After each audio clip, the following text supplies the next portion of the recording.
Okay, 7-5 and still alive. We pulled out the win against our former DC. So what'd you think about that one? Well, they said that it was going to be a big game in the AFC, a crucial matchup. It's definitely crucial for the Bills. They lose that one. They're really sayonara, my friend. Everything kind of worked out. A lot of AFC teams lost this week, and winning, losing, maybe it helped the Browns. But the Bills are still alive. And that's the big thing. We've won 2 games in a row. I'm going to keep wearing the same jersey until we lose. I think that's the way we have it. But we've made some nice plays. The first half, I thought it was going to be another 8-0 score. Yeah, it wasn't going pretty good, especially on our offensive side. And I'm not going to say we were lucky, but they missed a field goal, and we held them after they went 90 yards on their longest drive of the year, according to the television. Now, unless someone wants to prove me wrong, I'm not sure. But 90-yard drive, and we held them. And you really can't ask for anything. I mean, yes, they drove that far. That stinks. But we held them as best we could at the crucial time. So that held them off, at least. Well, they usually say a sign of a good coach is to see what they do at halftime and how they come back. Well, the third quarter we dominated. 2 big touchdowns in 10 seconds. Yeah, not bad. Not bad. We got the Hogan touchdown, and then the first play they fumble, and what a play by Hughes. What did he do? He got a guy to hold him. Yep. He made the tackle. He stripped the ball. He recovered the fumble, and he scored a touchdown. Right. And one play. Yeah, I mean, it was fantastic. And these guys, even though it was a great play, I'm always sweating because, what is it, a group celebration? We got flagged a couple weeks ago. And they are, hey, I love it. I'm sure that I was actually thinking about Marone. I wonder if he goes, hey, guys, I love you, but shut up and get off the field. Shut up and get off the field.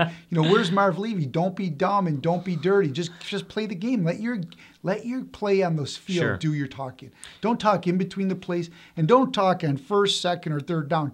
Talk on fourth down when you're coming off the field with your buddy. Sure. It's fourth down. Yes, we can celebrate. Don't celebrate. Well, there was that one penalty early that almost looked like we gave them one, although they gave us one back. They gave it right back. But theirs, it was 1st and 10, and they kept their drive alive. Ours, we had them in the 3-yard line. We were making great plays. Yeah. We got them back up against the line. I think they're on the 6, and then they're on the 21, and that's a big difference. We're talking about the reps, though. I mean, even the guy, they hired this guy on TV that's supposedly a professional, understands everything, talk about the tuck rule for Manziel and take away a touchdown from Buffalo. And everybody said, no, that's not the rule. And what is the rule on that?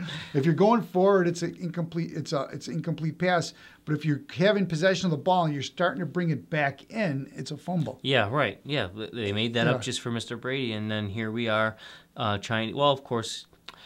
Hey. Well, it didn't matter. The next play, it was 4th down, and they still didn't get the first, and we got the ball at the 20-yard line, and we kicked a field goal right after it. So so we'd have 4 more points, but the game was over by then. It really didn't affect the game. Well, and now whether it's a little bit of a rookie wall or they're just clinching them down a little bit more, second game in a row where Watkins was not really part of the game plan. Well, yeah, he had a couple screens and he did a couple things, but maybe it's just the fact that they're not only putting their best guy on him, Hayden, one of the best, probably top 5 cornerbacks in the league, but also, what do they call it, drifting the coverage over, or putting the safety on that side. So with that being said, Woods coming through again with, I think the biggest offensive play of the game was that 4th and 2 improvised play where Orton tossed the big one. And Woods makes a play. I mean, that ball's not like he's wide open. He's being interfered with, and he still makes the catch. So this Woods is an NFL receiver, top receiver. I don't know if he's a number 1, but he's pretty close to a number 1. And even if Watkins becomes a decoy, then so be it. Then let the other guy. Somebody tweeted during the game, at least 4 times a game they should send Chandler over the middle for 8 or 9 yards and just turn around and post up. And they really didn't do that all game long. I don't know why. It seemed like that would be available. And another thing too, and I know people always get all over the coaches, but you can get all over anything. I'm sure every team in the NFL, the fans hate the coach for depending on what happens during the week. But Chandler, on a short 1-yard pass, even if he doesn't bobble that one, he's not running a lot after the catch. Yeah, it's the end of the half. There's a minute left. You have one timeout left or something. It's poor clock management again. Throw the ball down the field. If Chandler was smart, he would just knocked it down when he came to him. Well, another thing with these... such a ridiculous play. Throw the ball down the field. And with these receivers, Hogan, he had a penalty called on him, not him, but someone interfered. That was a big play, and he obviously had the touchdown. Nice touchdown pass. They must have practiced that a lot. It just seemed like it's 5 yards. It's almost impossible into the corner. to recover. He's fast enough to get in. Just to get that, you make it where only he can catch it. That's like it should be a sure thing every time. You would think. And one more thing with Woods, he had that great diving catch. Where he dove and sort of slid out of bounds, but he just flew across the field. He is very athletic. He's doing a great job. And that was another one where Orton was running out of the pocket. If that's what you want to call it, running. Yeah, he was running for his life. But I have a couple notes here. They mentioned we held him to -7 yards in the third quarter. I mean, the defense showed up, and we scored those 10 points, and the offense scored some points, and I think we had 100 yards in the second quarter, and they were like -7. So we really took the game over in the third quarter and kind of walked away with it. That Robert Woods 4th and 2, nice pass.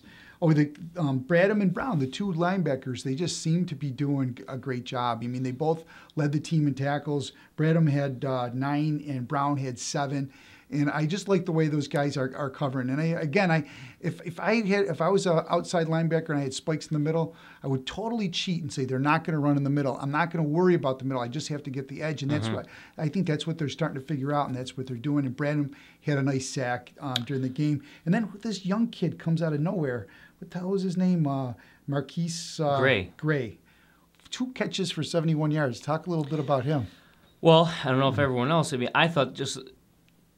Did Greg have a different number on? Just sort of a very similar guy, and they picked him up. They probably, they picked up a lot of guys this year that can probably play special teams. They can block a little, catch a little, run a little, and they set up 2 plays for him where he slipped away, and the one he had the big play. It's like they certainly didn't have any film on the guy. That's true. I mean, I didn't know who he was, and he looked like a good kid. What about the other guy we picked up, that Thigpen, Marquise Thigpen? He made a lot out of nothing. Did he muff one, or was that Jackson? That was Jackson. Oh, okay. And is that what were we talking about last week? Well, it doesn't matter. This week, yeah. But Jackson muffed one, but he made a couple nice Thigpen, a couple nice. One where he did that, he was Xing it out, but then he picked it up anyway. Picked it up and got some yards. But the first yeah. one, he made shitty field position into something good. Good, yeah. He turned it around. He went across the field, did all that you had to do. He looks like he's a natural. And he's another guy we took away from Miami, right? So you got to like that. Yeah, and someone had scored a touchdown on us. Miami just keeps getting rid of the good player. Hey, I don't care. We were talking about this Carpenter, 4 for 5 today, another 50-plus yarder. Sure. I mean, he's like money in the bank. Yeah, outside of that one block, which I'm sure everyone got pissed about. Well, the guy comes unblocked, and those long 53-yarders, you have to give them more of a line. You can't get height on them, so they're easier to block. Those are a little easier to block. We should give the offensive line some props, kudos, as they say, too, because he had tons of time out there. I think maybe they're doing something more with coverage as opposed to bringing a lot of people. Yeah. Although maybe he got 1 sack, but did he get rid of it? I'm not sure. I know one play they blitzed. Oh, no, he snuck away and then just had a bad pass, I think. But anyway, I think they kept him clean the whole game. You can check on that. And that was good to see. They had 1 sack. Bryant had a sack. Okay, so I wish our guys were getting a little bit more open. We had 2 sacks. We had Bradham had 1, and Kyle Williams had 1. Okay, I think their strength is the pass defense. And that one that Kyle Williams had was a 3-man rush. He just bullied. He was like doubled or triple cover. Did he get Hoyer? He got Hoyer? Yeah, he got Hoyer. It was like a triple. He really got Manziel, and they didn't give it to him. They didn't give him the fumble because it was an incomplete pass. Oh, right. It was an incomplete pass, so they got the ball. See, what's funny? I was walking away, and I just thought it was a fumble. I didn't even realize the whole time. I know we already talked about it. No, he got Hoyer earlier. It was like a 3rd and 16 or 3rd and 18, and we had a 3-man rush. And I'm always screaming about a 3-man rush, but even with 3-man rush, we got our sack. Well, and I wanted to mention one thing. I don't know if it was when. I don't think it was a sack with Hughes. It might have been the fumble. Anyway, they showed the play, and it was clearly a 3-4 defense. Hughes is outside so far. I think they just let him do whatever he wants. He stands up and just is, he's rushing against one of the best tackles in the game, and that guy had to hold it. He's like he's got to be a real terror for people. Did you see that one tackle that Mario Williams makes in the backfield? He basically leaves his spot right before they snapped. Yeah, he knew exactly what to do. And he came and he just totally undercut everything. Came in, and I actually got from a tweet this video right here of somebody that tweeted it over the line from his cell phone at the game.